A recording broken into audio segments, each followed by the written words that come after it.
Salut à tous et bienvenue précisément à ceux qui nous suivent pour la première fois. C'est votre chaîne LMC TV dont le but est de ramener le peuple auprès de leur Père et d'annoncer la bonne nouvelle. Aujourd'hui, nous avons la joie de recevoir un homme de Dieu au milieu de nous, Papa Trésor. Shalom, Papa Trésor. Shalom, maman. J'espère que vous allez bien. Je vais bien, merci. Et toi aussi? Oui, ça va bien par la grâce de Dieu. Aujourd'hui, nous sommes très honorés de vous avoir au milieu de nous. Et je sais que vous avez une histoire particulière avec Dieu. Est-ce que vous pouvez partager ça avec nous? L'honneur est partagé. Je suis réellement béni d'être là aujourd'hui, Amen. partager la pensée du Seigneur avec ceux qui vont nous suivre à Mhm. distance. Comme vous venez de poser la question de savoir mon parcours avec le Seigneur, moi je suis un enfant de l'Église. Okay. Je ne sais pas quand est-ce que je me suis retrouvé à l'Église, mais je suis né, je me suis retrouvé déjà à l'Église. Okay. Et grandi à l'Église. Donc ça veut dire, moi je suis un enfant de l'Église, né et grandi à l'Église. Je ne connais que l'Église. Donc mon parcours avec le Seigneur, ce n'est que lorsque je suis devenu mature, parce qu'on pénètre à l'Église, mais il faut qu'à un certain âge, qu'on puisse prendre la décision personnelle de faire la marche avec le Seigneur. On pénètre dans une famille chrétienne, mais par la suite, il faut que tu puisses prendre la décision qui est une affaire personnelle.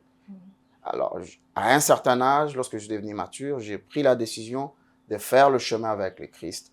Et c'est là où nous sommes aujourd'hui avec vous. Maintenant, quelles sont les difficultés que vous avez traversées durant le temps ici? Au commencement, en tant qu'enfant, vous savez, lorsqu'on vous ramène à l'église, des fois, vous ne voulez pas partir à l'église. Ça c'est la première difficulté. Ça veut dire que tu trouves que la famille est en train de t'imposer une marche à suivre, une ligne de conduite. À des fois que tu trouves que c'est difficile. Mais avec le temps, je trouvais que ça m'a beaucoup aidé parce que je n'ai pas assez de difficultés pour aller à l'église. Okay. Donc, je pars à l'église facilement, je prie facilement. Pourquoi? Parce que j'ai déjà passé cette étape où aller à l'église, c'était des efforts. Maintenant, c'est devenu une vie de chaque jour avec beaucoup de facilité. Okay. Donc, en réalité, il n'y a pas eu de difficultés à mon âge adulte, mais juste lorsqu'on était encore enfant, parce qu'on était poussé à aller à l'église. Parce que lorsqu'on est enfant, on ne comprend pas l'importance de ce que le parent est en train de nous inculquer. À des fois, ça semble être difficile, mais c'est toute une éducation qui a vraiment pris la personne que je suis en possession. Aujourd'hui, l'église, c'est une vie, c'est un mode de vie pour moi. Yes. Merci beaucoup, Papa Trésor. Alors aujourd'hui, nous allons parler sur un sujet qui est vraiment vaste et très important pour nous les chrétiens. Nous allons parler sur la foi. Est-ce que vous pouvez nous dire qu'est-ce que la foi? C'est quoi la foi en fait? Merci pour la question. La foi, en quelque sorte, c'est espérer en Dieu, même lorsque tout va mal. Okay. Même lorsque tu ne peux pas voir les bouts du tunnel, tu continues à croire en Dieu. Croire en Dieu sans toutefois voir ce que tu es en train de chercher. Okay. C'est là réellement la foi. Mais pour revenir, il faut qu'on puisse lire la Bible parce que c'est la Bible qui va nous donner beaucoup plus de détails. Okay. Nous allons lire le livre d'Hébreux, je crois chapitre 11, le premier verset. C'est là où la Bible nous donne la définition réelle de la foi. Okay. J'aimerais lire, j'ai le Louis Egon, la version Louis Egon que je suis en train de, que je vais exploiter. Nous lisons le livre d'Hébreux, je crois, chapitre 11, le premier verset. Voilà ce qu'on nous dit dans le livre d'Hébreux. Je lis au nom du Seigneur Jésus-Christ. Amen. Or, la foi est une ferme assurance de choses qu'on espère et une démonstration de celles qu'on ne voit pas. Écoutez, lorsqu'on parle de la foi, ça veut dire on n'a rien vu. On n'a rien. On n'a pas d'espoir. Mais qu'est-ce qui arrive? On fait confiance à l'éternel Dieu. Parce que la Bible dit que c'est lui le maître de notre foi et le consommateur de notre foi. Okay. C'est lui en qui nous devons placer foi. Parce que sans la foi, il est pratiquement impossible de plaire à Dieu. Même lorsque nous parlons de la vie chrétienne, tu ne peux pas parler de la vie chrétienne sans passer par la foi. Il faut commencer par croire et en ce moment-là, on peut parler de la naissance de la foi. La foi est en Jésus-Christ. La foi, c'est lorsqu'on marche sans voir, mais on continue à marcher. Lorsque vous lisez dans la Bible, vous allez voir l'histoire des 4 lépreux qui étaient jetés hors de la ville.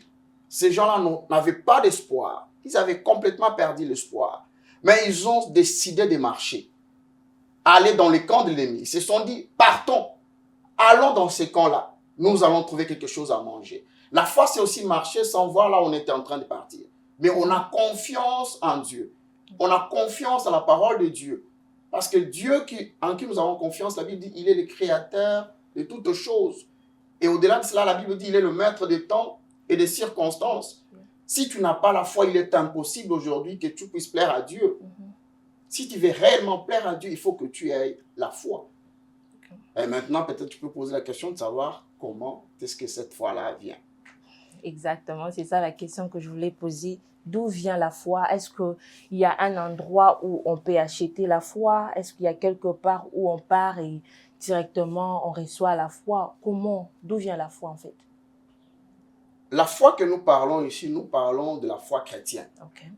Il faut vraiment faire cette nuance-là. Parce que nous sommes chrétiens, nous croyons en Christ.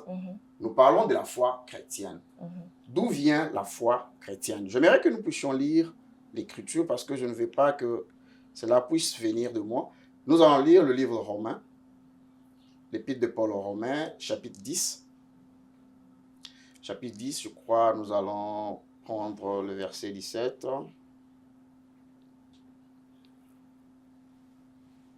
17. Il y a beaucoup de choses qu'on a dit avant 17. Par exemple, au chapitre 13 du même chapitre, il est dit ceci. Car quiconque invoquera le nom du Seigneur sera sauvé. Lorsqu'on descend encore en bas, comment donc invoqueront-ils celui qu'ils n'ont pas cru?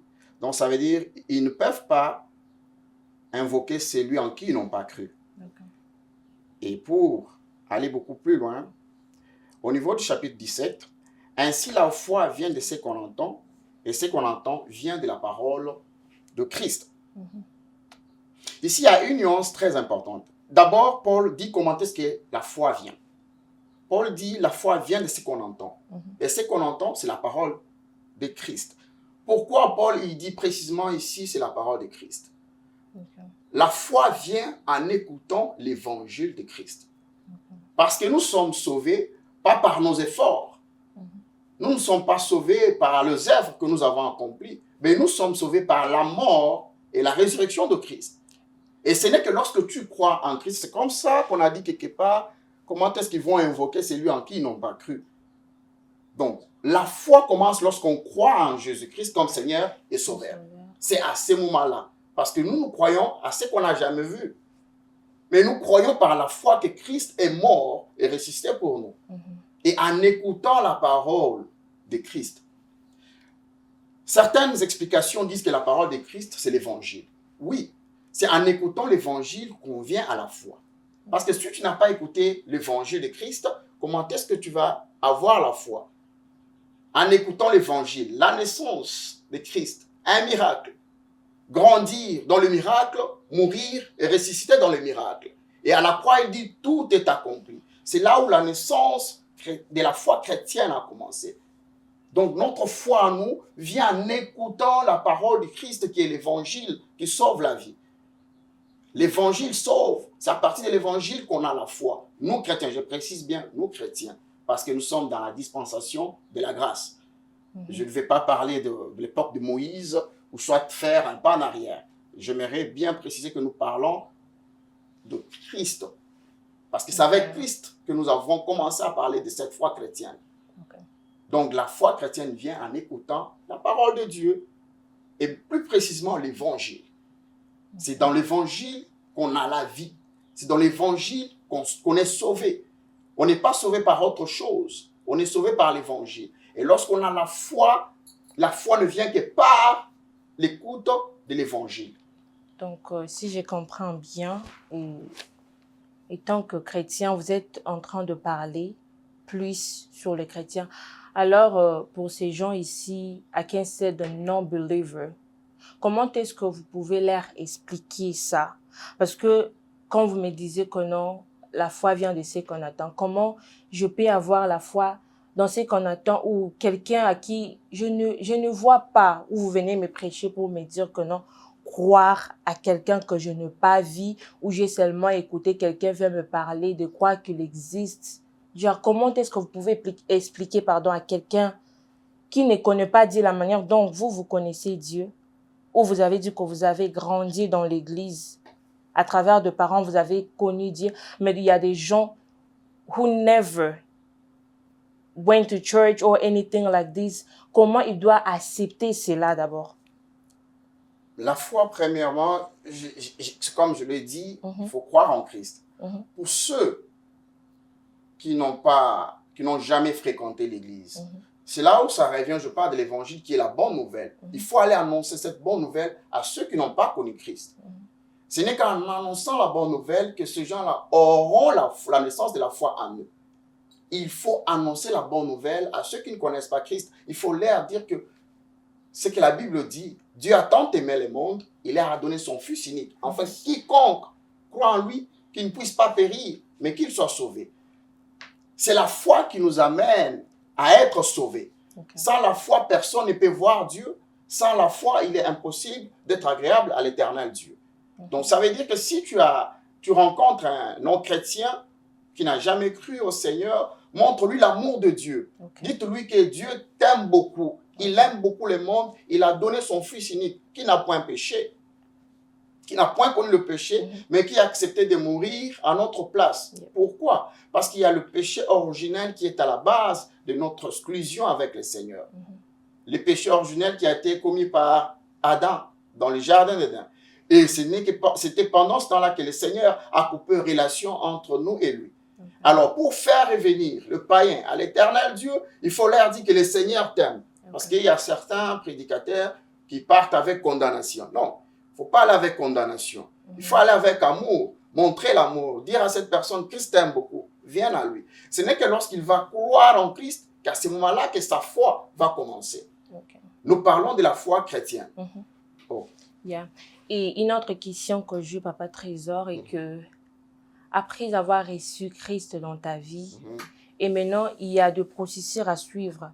Genre, comment je peux nourrir ma foi? Comment je peux grandir ou garder cette foi-là que j'ai reçue en Christ? Merci beaucoup pour la question.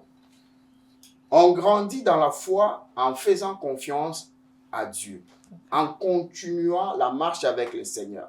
La vérité est que lorsqu'on vient à l'église, on vient au Seigneur, il y a des choses qui ne vont pas certainement marcher comme prévu. Il y a des gens qui vont te dire que lorsque j'étais dans le monde, ma vie était bien. J'étais bien, j'étais à l'aise, je pouvais faire ce que je veux. Mais la réalité, maintenant, je suis à l'église, ma vie est devenue beaucoup plus difficile. Je vous donne l'exemple d'Abraham. Abraham, on l'appelle père de la foi. Pourquoi on appelle Abraham père de la foi? Parce qu'Abraham a été pris dans sa famille sans connaître là où il partait. Il a accepté de faire marche avec le Seigneur. Mais dans cette marche, ce n'était pas facile. Abraham avait besoin de l'enfant, d'avoir un enfant qui devait être son héritier. Mais il était confondu après 25 ans. Durant, il n'a jamais eu l'enfant. Jusqu'à tel point que sa femme a failli à la foi. Lorsqu'on lui dit que non, tu auras un enfant, elle s'est mise à rigoler. Elle s'est dit, moi, à mon âge ici, avoir encore des enfants. Mais ce qui est vrai qu'Abraham, lui, n'avait pas failli à la foi. Il a continué à croire en Dieu.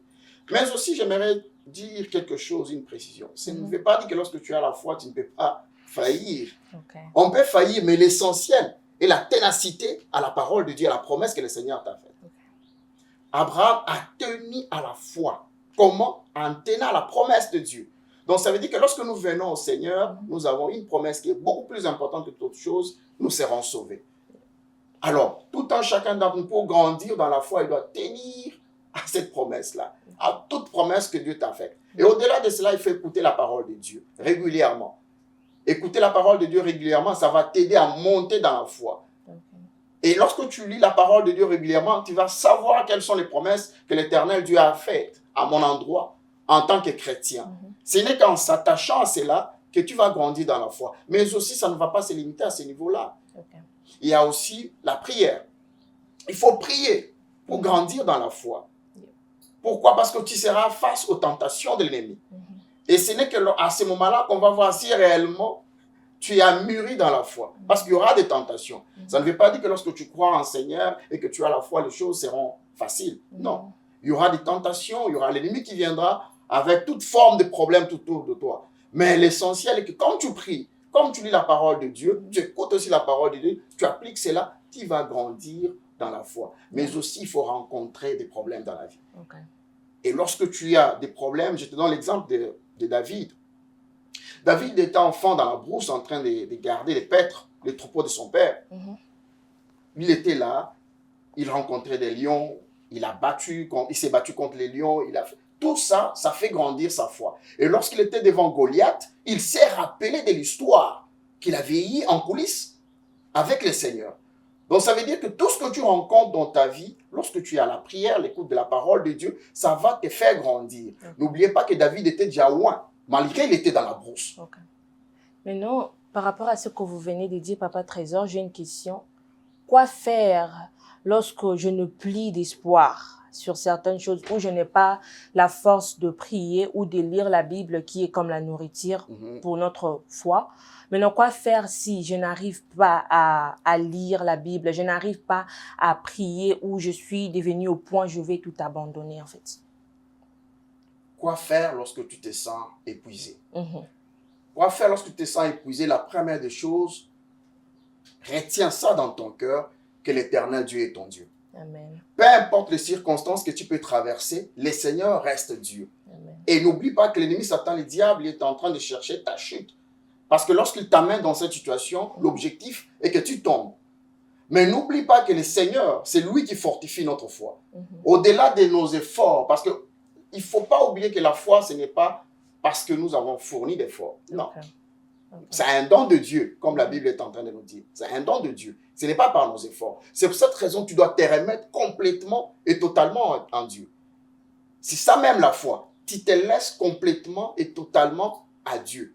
Et c'est lui qui va te prendre en charge. Même pendant les moments de tes faiblesses, tu seras comme Job, qui va dire, mon Rédempteur est vivant. Et je sais qu'il se lèvera les derniers jours. Il va me défendre.